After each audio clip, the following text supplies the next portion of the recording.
Hello friends, आज की video में हम लोग डिटेल में डिस्कस करेंगे एक बहुत ही इंपॉर्टेंट टॉपिक जिसका नाम है माउंटबेटन प्लान 1947। 20 फरवरी 1947 को ब्रिटेन के प्राइम मिनिस्टर क्लीमेंट एटली ने हाउस ऑफ कॉमन्स में ये डिक्लेयर कर दिया कि ब्रिटिशर्स 3 जून 1948 से पहले पहले इंडियन पॉलिटिशियंस को पावर ट्रांसफर करेंगे और इंडिया छोड़कर चले जाएंगे। उसके अगले ही दिन 21 फरवरी 1947 को वाइसरॉय ऑफ इंडिया को चेंज कर दिया गया। अब नए वाइसरॉय थे लॉर्ड माउंटबेटन। 3 जून 1947 को लॉर्ड माउंटबेटन ने एक प्लान प्रपोज किया। ये प्लान था द माउंटबेटन प्लान और इसी प्लान को 3 जून प्लान भी कहा जाता है। इस प्लान में ब्रिटिश गवर्नमेंट ने इंडिया के पार्टीशन को एक्सेप्ट करके दो नई कंट्रीज बनाने का डिसीजन लिया था। ये दो कंट्रीज थी इंडिया और पाकिस्तान। पार्टीशन की डेट तय की गई थी 15 अगस्त 1947। माउंटबेटन प्लान के हिसाब से इंडिया की दो प्रोविंसेस बंगाल और पंजाब, इन दोनों प्रोविंसेस को दो पार्ट्स में डिवाइड किया गया। एक हिस्से को पार्ट बनना था पाकिस्तान का और दूसरे हिस्से को इंडिया का। इन दोनों स्टेट्स का डिवीजन इसलिए किया गया क्योंकि ये बहुत बड़े प्रोविंसेस थे और मेजोरिटी यहाँ पे मुस्लिम्स थी, मगर नॉन मुस्लिम पॉपुलेशन जैसे हिंदूज और सिख कम्युनिटी यहाँ पर बहुत ही भारी मात्रा में थी।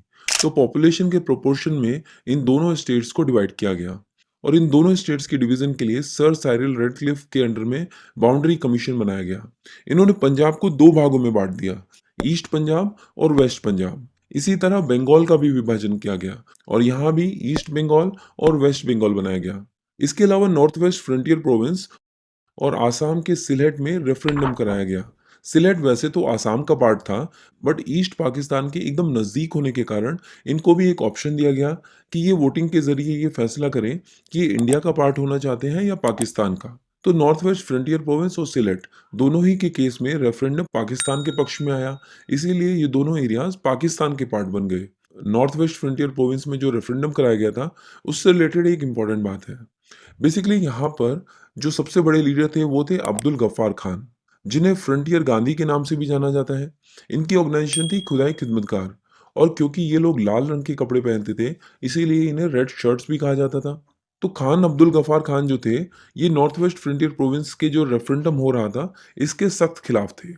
इसी के चलते काफी सारी नॉर्थ वेस्ट फ्रंटियर प्रोविंस के लोगों ने रेफरेंडम में पार्टिसिपेट ही नहीं किया।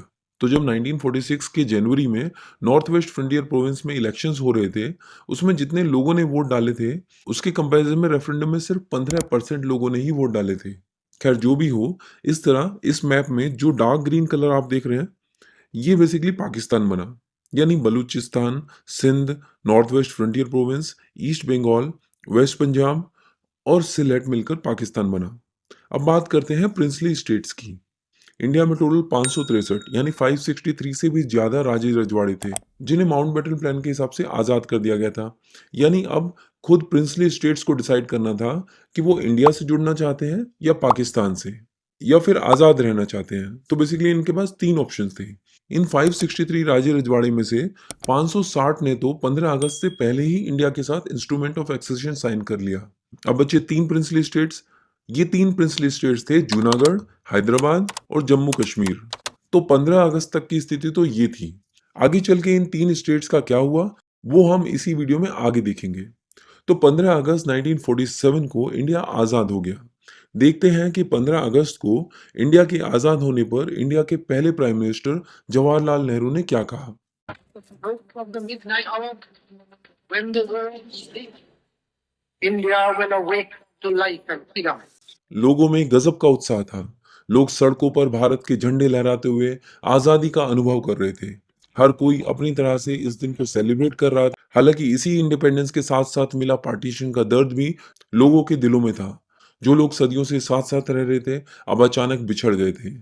अब बात करते हैं उन तीन प्रिंसली स्टेट्स की जिन्होंने 15 अगस्त तक इंस्ट्रूमेंट ऑफ एक्सेशन साइन नहीं किया था।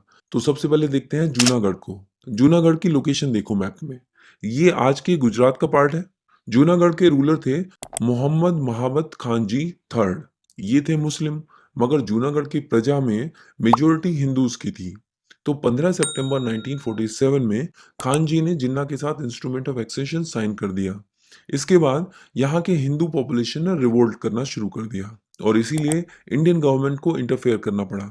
जूनागढ़ में 20 फरवरी 1948 को एक प्लेबिसाइट कंडक्ट किया गया इसमें कमाल हो गया, 99.95% लोगों ने इंडिया के फेवर में वोट किया।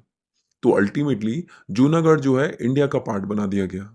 अब बात करते हैं हैदराबाद की। हैदराबाद जो है वो इंडिया का सबसे अमीर, सबसे बड़ा और सबसे पावरफुल प्रिंसली स्टेट था। अब यहाँ पर भी सेम सिचुएशन थी। यहाँ के रूलर थे मुस्लिम, इनका नाम था उस्मान अली खान। लेकिन यहाँ की पॉपुलेशन 80% ऑफ द पॉपुलेशन जो थी वो हिंदू थी। बट यहाँ के जो रूलर हैं इन्होंने थोड़ा अलग सोचा। इन्होंने सोचा कि ये ना इंडिया से मिलेंगे और ना पाकिस्तान से, ये इंडिपेंडेंट रहना चाहते थे। तो उस्मान अली के पास अपनी एक आर्मी थी जिसे रजाकार कहा जाता था। इस रजाकार आर्मी के चलते इन्होंने सोचा कि इंडिया और पाकिस्तान से जो आ जाए ये निपट ही लेंगे। लेकिन इंडियन गवर्नमेंट ने सरदार पटेल के नेतृत्व में सितंबर 1948 में हैदराबाद को एनेक्स कर लिया। ये एक आर्मी ऑपरेशन था जिसका नाम था ऑपरेशन पोलो। अब बात करते हैं जम्मू कश्मीर की। यहाँ की सिचुएशन थोड़ी उलट थी। जम्मू कश्मीर के रूलर थे हरी सिंह। ये हिंदू थे और वहाँ की मेजोरिटी ऑफ पॉपुलेशन थी मुस्लिम। हरी सिंह भी यही चाहते थे कि भैया ना तो वो इंडिया से मिले और ना पाकिस्तान से, मतलब इन्हें भी आज़ाद रहना था। अब यहाँ पर क्या हुआ कि पाकिस्तान ने जम्मू एंड कश्मीर को एक्वायर करने के लिए उस पर अटैक कर दिया। इन्होंने सोचा कि जैसे इंडिया ने हैदराबाद को एक्वायर कर लिया, ये भी जम्मू एंड कश्मीर को एक्वायर कर लेंगे। लेकिन यहाँ पर थोड़ा ट्विस्ट हो गया। हरी सिंह ने क्या किया कि 26 अक्टूबर 1947 में इंडिया के साथ इंस्ट्रूमेंट ऑफ एक्सेशन साइन कर दिया। तो बेसिकली यहाँ पे हो क्या रहा था कि एक तरफ तो पाकिस्तान की आर्मी घुसी चली आ रही थी इनके स्टेट में, और ये आ गए भागे हुए इंडिया के पास कि भाई ये मुझे बचाओ। तो इंडिया ने कहा कि ठीक है भाई, हम तुम्हारी मदद करेंगे।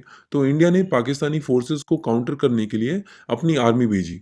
इंडियन आर्मी ने पाकिस्तान फोर्सेस को आगे बढ़ने से तो रोक लिया, लेकिन पाकिस्तानी फोर्सेस जितना अंदर घुस पाई थी वो एरिया अभी भी पाकिस्तान ने ऑक्यूपाई किया हुआ है, और ये रीजन है पाकिस्तान ऑक्यूपाइड कश्मीर। तो अल्टीमेटली इंडिया मिलकर बना इन सभी ब्लू कलर में हाईलाइटेड प्रोविंसेस और 563 प्रिंसली स्टेट से, जो कि इन मैप में लाइट ब्राउन कलर से रिप्रेजेंटेड है। तो इंडियन लीडर्स के कहने पर लास्ट वाइसरॉय लॉर्ड माउंटबेटन जो हैं वो 21 जून 1948 तक गवर्नर जनरल ऑफ इंडिया रहे। इंडिया के पहले प्राइम मिनिस्टर बने जवाहरलाल नेहरू। वहीं दूसरी तरफ जिन्ना बने पाकिस्तान के गवर्नर जनरल और प्राइम मिनिस्टर बने लियाकत अली खान। माउंटबेटन प्लान में ये भी कहा गया कि ब्रिटेन के जो राजा हैं वो अब एम्परर ऑफ इंडिया का टाइटल यूज नहीं करेंगे। हालांकि ये टाइटल उन्होंने ऑफिशियली 22 जून 1948 को छोड़ा। अगर आपको ये वीडियो अच्छी लगी है तो इसको लाइक करें, दोस्तों के साथ शेयर करें